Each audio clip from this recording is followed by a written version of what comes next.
Hey everybody, it's Chris Gemelli one more time. Someone asked if it would be possible to kind of give some general advice on running a Hollows game, and I'll do the best I can to kind of talk through uh, what's really worked for me. I've run a bunch of Hollows at this point. I think it's probably my favorite RPG system ever. So I've got some points of view on this. Take whichever ones you think are useful and ignore the rest. Every table is different. Every group is different. Every GM is different. Every story is different. But just talking a little bit about what's worked for me. Running a good Hollows campaign kind of boils down to five key things. It's knowing your players. It's knowing the characters, the hunters that the players are driving. It's knowing the group, what brings those players, what those characters together. What are they trying to do? It's knowing the hollow, knowing when the players are going together into one of these malignant pocket dimensions. What's that story about? And then finally, it's going to be knowing the entities themselves. So how to actually manage the fights within these. So going back to the beginning, right? When you think about what Hollows does that I think is different from what a lot of stories and a lot of RPGs do, is they really interweave a bunch of different stories together, right? Kind of macroscopically, the big picture is Hollows is about decline of empire, and it's about what types of malignant, toxic behaviors can start slipping in to fill the void when an empire is in decline. So as part of this, there's going to be pieces about what does the world look like as it's beginning to decline. It's going to be the stories of how that decline is present in the player characters, right? What are they having to deal with as you're going through these adventures together? It's going to be stories about the group, right? What brings the group together? What's the general mission of the group? What are they trying to do? How do they hope to affect the world? And a side part of that, which I think is really nice, is the refuge, right? How do you actually use that refuge to make a little cozy moment of respite from this horrible world that they're inhabiting and these horrible hollows that they've got to walk through and cleanse? What does that look like? What's the little home that they make for themselves to give themselves a break, and how does that evolve? Of course, then there's going to be the story of the lords themselves, and all of these things. I think when the system is really singing, is when all of those elements are kind of brought together. It's not separate stories; it's interrelated stories, and I'll talk a little bit about that.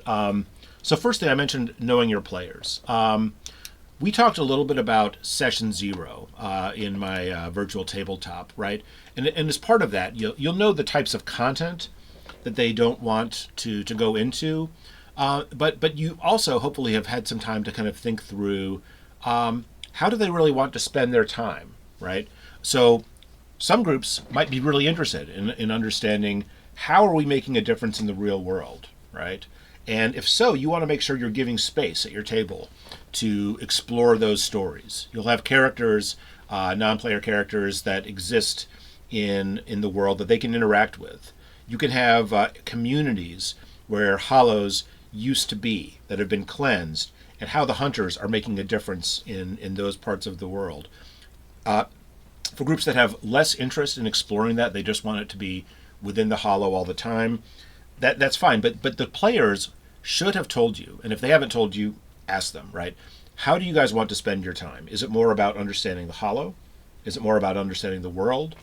Is it more about understanding each other, right? Now, obviously, a lot of people are going to want to beat up things inside the hollow. That's a huge selling point of the system and the game, and I encourage you to give them what they want, right? With that as well as all these other things, but think through the answers that they've given you when you ask them how you want to spend your time, and think about the type of preparation you can do as a GM to kind of make those stories happen for your players, right? As part of knowing your players, it's not just what they want and what they don't want. It's also around kind of their comfort with role playing, right? A lot of GMs will kind of default to providing all of the descriptions of what happens, both for what happens when the player gets a really good hit in or when they miss.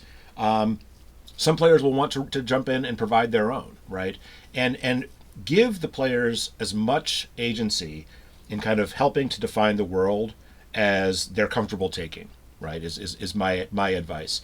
I think that whenever you get players who are used to describing not what they do, well, definitely what they do, but also how it looks when they do it, right? In combat, there's a huge cinematic impact for that. But I think also just kind of like thinking about what does it look like when your character is facing something that's difficult for them to deal with, right? What does it look like when they enter a scene, right? Some of these moments will be hilarious. Some of them will be epic. Some of them will be tragic. Some of them will be tragicomic, right? But make sure that you take the time to kind of think through how your players can be coaxed into kind of helping with that world building bit, and understand as well who's more comfortable with role playing, who's more comfortable with this type of gaming, who's likely to be less vocal, right? Being aware of your group and just kind of understanding who's likely to need a prompt to participate versus who's likely to just kind of jump in and kind of take control, and making sure that everyone is included, making sure that everyone has a way to influence the story as it evolves, hugely important, and helps make for a really good time for people. Okay. We talked about know the hunters, right? So again, coming back to session 0, right? Getting some time to talk about each of these characters. And what I'm showing on the screen now is a session 0 set of notes we had for one of the run-throughs I did with Steel City, where we talked through kind of like the seed stories for each of the hunters, right? Some of them went into lots of detail, some of them didn't, but just kind of talking a little bit about what did these moments look like.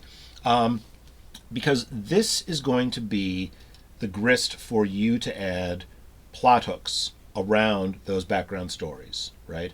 There are echoes that will come up that will essentially tell you that you now need to bring people from these seed stories into the Hollows.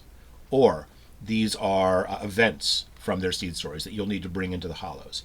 Knowing what those are up front and thinking about those, thinking about how that would look if it shows up in a Hollow, is going to pay huge dividends. Because again, it's not just part of dealing with those backstories separately. It's dealing with those backstories in the context of exploring a Hollow, of fighting an entity, right? At some point, some of the characters will have will basically get an echo that will have them deal with an effigy of a malignancy, right? So kind of understanding in this case, right? We took a look for all of our players and their characters and just said which malignancy was probably related to your seed story. So we'll look at one of these characters, Rassel, right?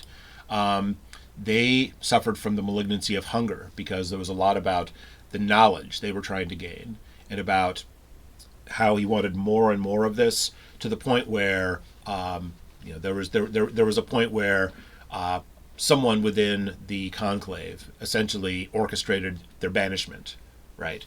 And so this hunger to kind of be taken seriously, to learn more about the world, is one of the central motivators for this character. Understanding that and making sure that you kind of know, how would this look if a character, or if this malignancy, in this case hunger, how would that look if they came in? All right? So essentially, when you're knowing these characters, you're thinking about it in terms of what their motivations are, but also jot down a couple of plot hooks related to these stories that you might be able to roll in, right? You don't have to overdo this. It's very easy to over-prepare in any RPG, to the point where you've built up a whole bunch of stuff that you'd like to be able to lean on and to bring into the story. And if you overdo it, you'll prepare too much and all your stuff won't be used, and you'll find yourself trying to kind of force justify a way to bring stuff in. So don't do that, but think a little bit about it, especially as we get into the other stages, right? By stages, I mean stages of preparation. We talk about the third one, the group. What brings this group together, right? And I've kind of got this on the screen here, the group backstory, right? Where do they get their missions? Do they have a patron? What's that patron like? What do we know so far about that? Do we have any unfinished business that we've got out there, right? And that unfinished business can be stuff that you've established session to session, or from hollow to hollow for groups that have gone on a little bit more. And just kind of be thinking a little bit about, as you set up a new session, right? Is there any of that unfinished business? or any of those characters from your sponsoring faction who might have a vested interest in what the group is doing today as you guys play the game. Again, thinking a little bit about this in terms of how it's affecting the refuge. What did things look like the last time you were in the refuge? Was there anything that happened that you would like to use as a callback, right? Just kind of say, let's lean in a little bit to this thing that happened that I thought was interesting, right? Maybe there was a detail that someone offered up that you think should be revisited. And I'll talk a little bit about how I did that during this game in a little bit. So thinking about the refuge, the keeper, has your group decided they want to hire a shade? If so, they will have told you like which shade they want to hire, right? So in this session, this group had said early on they wanted to hire a doctor. That was one of their big priorities. So knowing that, I knew I needed as a GM to basically make a place in this hollow for them to find the doctor and to bring them back to their refuge. All right. So knowing that, kind of like it's so again, we've got our players, we've got the hunters, and we've got the unifying thread that connects the hunters together are those first three things. All right. Past that, we're going to go into knowing the hollow, right? And this is kind of the obvious one. This is where you open up your book, you go into Steel City, and you read and understand that, right? There's a lot of text in the book, right? And I'll kind of go over to what Steel City looks like.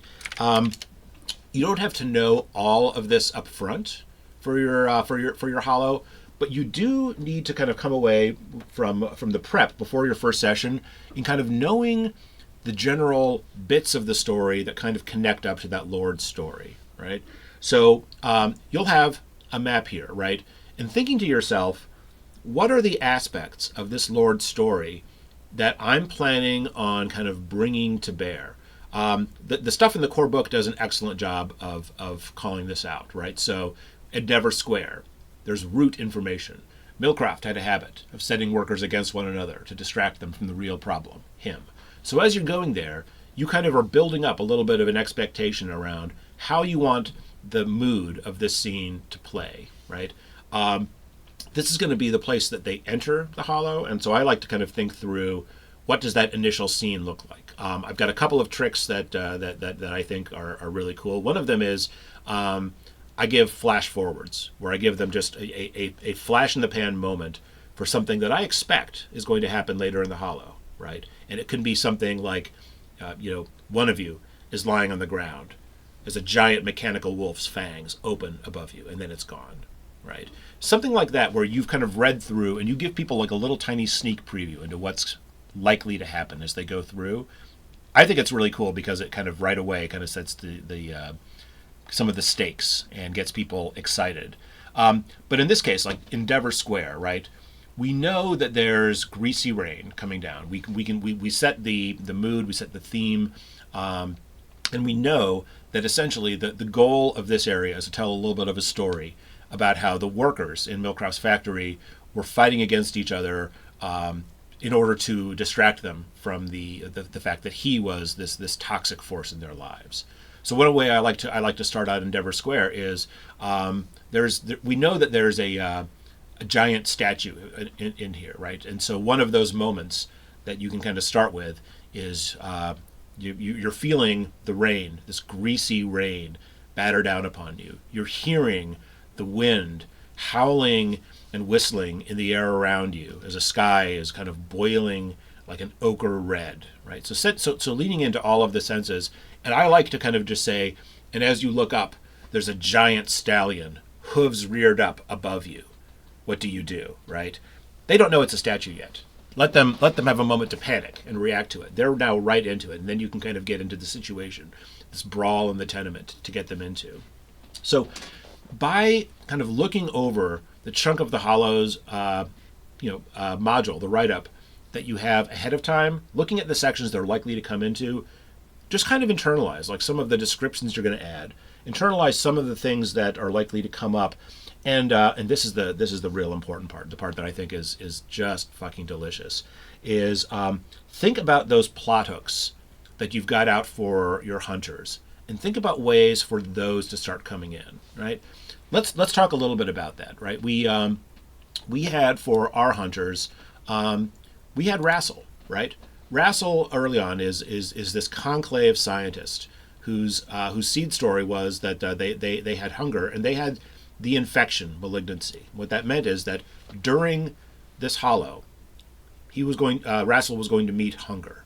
So I basically kind of had that set out, right, all the way back in the very first moment in Endeavor Square. The group had orchestrated something where Rassel set up a little clinic to help out the workers and had them stop fighting each other, and he rolled a superior success, and so we were happy to say, great, that's how it works. And so we just kind of, this was the point where we introduced hunger, right, and let him kind of deal with that. And I just kind of thought a little bit about what does hunger look like, what is hunger offering Rassel in this case, and decided this was an opportunity to have a risk reward thing I threw in, right, to say he's going to meet hunger. Hunger is going to offer him the fruit of knowledge, and so that basically took the form of this rotten bat's head that he said you should eat this, and the player delightfully was just kind of like, nope, that's a scientific marvel, and I'm going to put it in a jar, and Hunger wasn't happy about it, but and then having that rotten head gift from Hunger that I was able to then lean in on and kind of reference as we went on. Sometimes it would talk. At one point, it got out, and then it started biting him during fights. Just looking at all of these potential stories that you can bring in, both around their malignancy, their seed stories, what echoes do they have. Before the session starts, think about what are the vectors where you could introduce these things, right? We've got a funeral going on in Threnody Row. What does that mean? Well, there's a character whose entire battalion was slaughtered, and he was the only survivor, and that haunted him, right? Let's have his best friend be a body in the coffin. He gets to watch him get cut down by sniper fire again, right? When you have these stories going on at the same time, it feels like a goddamn magic trick, and it is the best thing in the world. So take some time to look at those plot hooks, to look at those echoes, to look at those stories, and figure out what are the areas of the hollow you're running through where they intersect. It's going to pay off. You're going to create an experience that your players are going to find memorable and wonderful. And let's do one last thing, which is know the entities, right? When you're getting ready to start a fight, right, it's going to take you some time to kind of get used to how do I actually deal with this fight? How do I make sure that I make a fair fight for the players? The first couple times you do it, your players may outthink you, right? And they may end up feeling really cocky, right? Here's some stuff you can do to think through this. Let's take the Rust Wolf as an example, right? The Rust Wolf is you can make that into an amazingly deadly fight, right? With a couple of things, right? First of all, I guess when I'm setting up a fight with an entity, I like to start by thinking, how will I have this entity act like itself, and what does that mean? I want to make sure that the entities that the players are fighting are acting like themselves. They shouldn't have that omniscient point of view that you as the GM have, right? If this is a beast, if it's a monster, let it act like a beast. Let it respond to the players taunting them.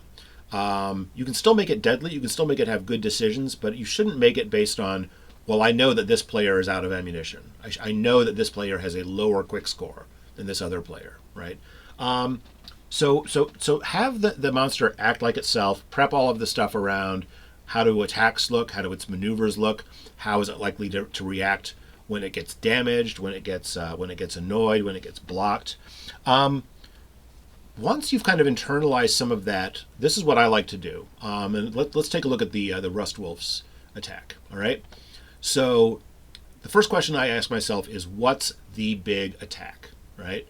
And the Rust Wolf actually has two of them, and they're both it's two standard attacks, right? One of them is Soul Siphon, right? It's a 100 and close, and it's going to be a hard check with a target number of 12.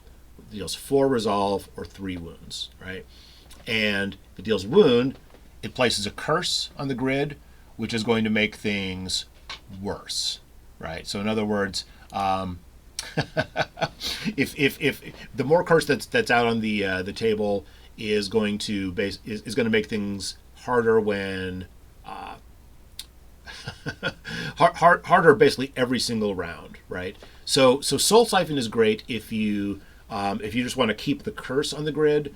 And then this one here, Bloodletting, is phenomenal if the hunter if a hunter is in close and has parked themselves in an area with a lot of threat, because especially most hunters will be low on strong or lower on strong than the average stat.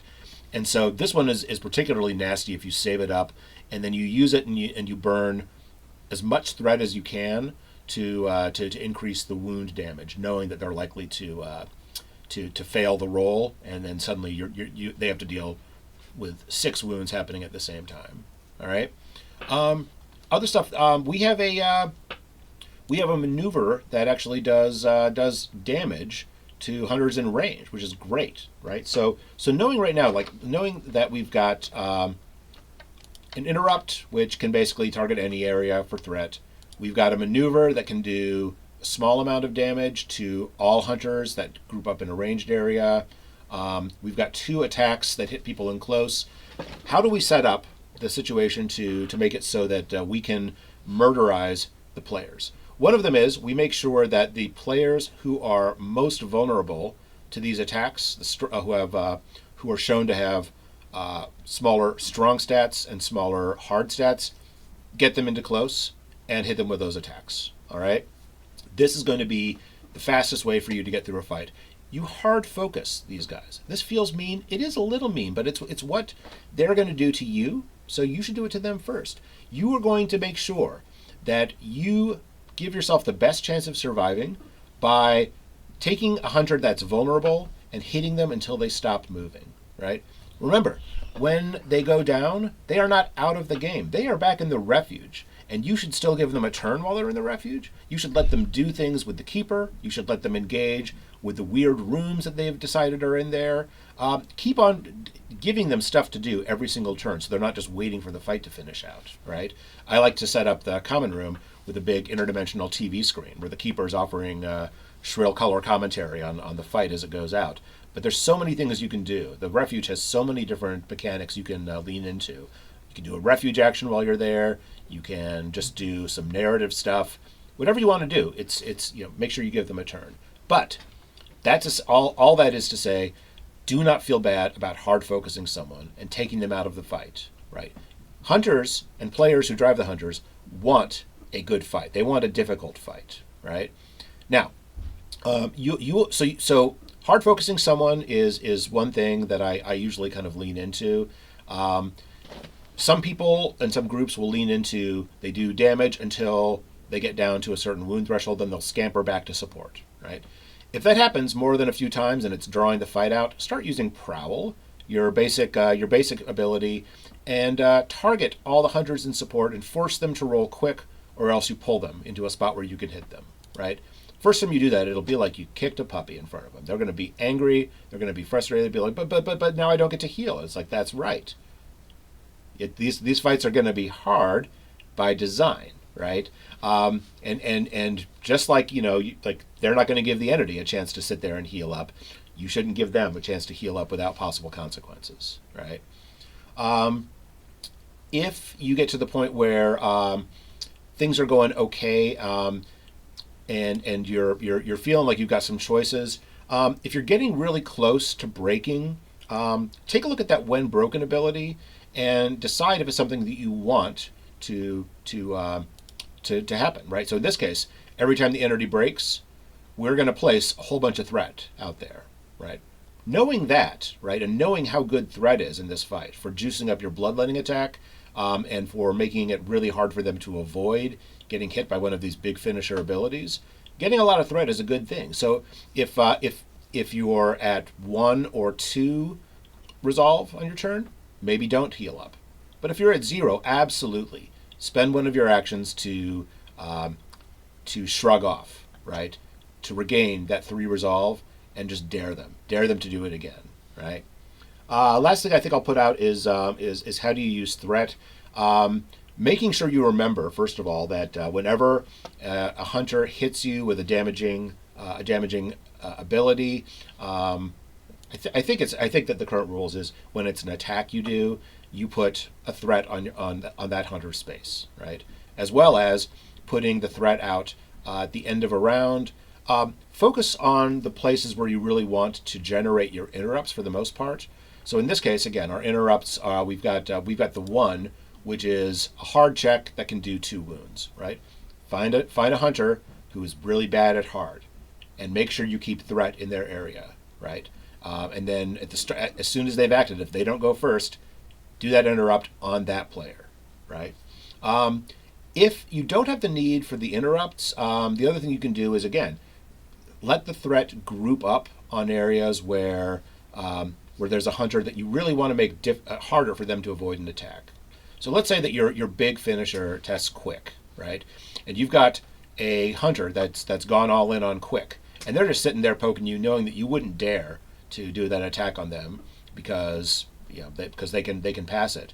And let that threat accumulate. Let it build up 5 threat in that space, right? Let's say, right?